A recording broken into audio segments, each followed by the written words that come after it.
വിശുദ്ധ മത്തായിയുടെ സുവിശേഷം 21 അധ്യായം 33 മുതൽ 44 വരെയുള്ള തിരുവചനങ്ങൾ.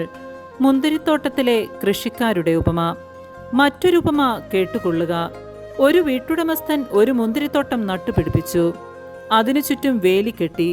അതിലൊരു മുന്തിരിച്ചക്ക് സ്ഥാപിക്കുകയും ഗോപുരം നിർമ്മിക്കുകയും ചെയ്തു.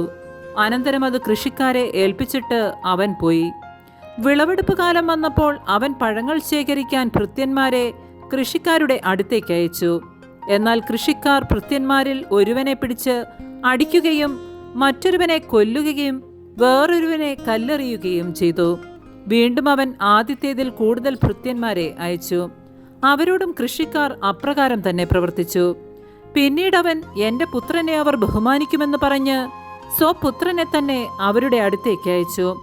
അവനെ കണ്ടപ്പോൾ കൃഷിക്കാർ പരസ്പരം പറഞ്ഞു, ഇവനാണ് അവകാശി, വരുവിൻ, നമുക്കിവനെ കൊന്ന് അവകാശം കരസ്ഥമാക്കാം.